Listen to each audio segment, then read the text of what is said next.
Assalamu alaikum, this is Safiya Ravat again with the Ideal Muslima talking about Ramadan reminders. And today we want to talk about what kind of worship can a woman do while she's menstruating or during postpartum bleeding. So we all know a woman can't fast and a woman can't pray when she is on her menses or postpartum bleeding. However, are there any other actions that she can do? And the scholars did deliberate on these different issues. The first one being, can she read the Qur'an?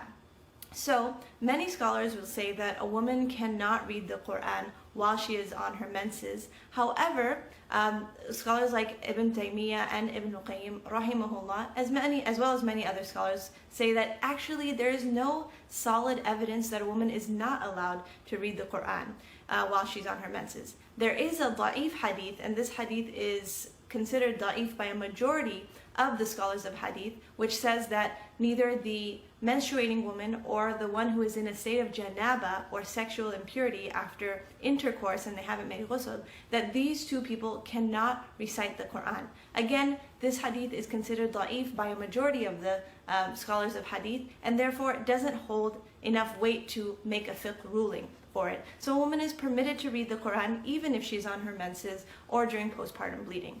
Number two, can a woman touch the actual Qur'an?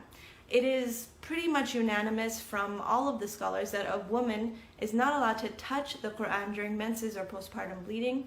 And that goes back to the ayah in the Qur'an where Allah says, and none may touch it except for the purified. So that means that no one is allowed to touch the Qur'an, whether it is the person without wudu, or the person in a state of ritual impurity or sexual impurity, the junub, and included in that is the woman during her menses. No one is allowed to touch the Qur'an until they have purified themselves either by ghusl or by wudu. What can a woman do in that case? If she wants to recite the Qur'an, she can hold the Qur'an with a barrier between her hands and the mushaf. So she would put gloves on, or she could put a towel between her hands and the mushaf itself, or she can use a pen to move from page to page.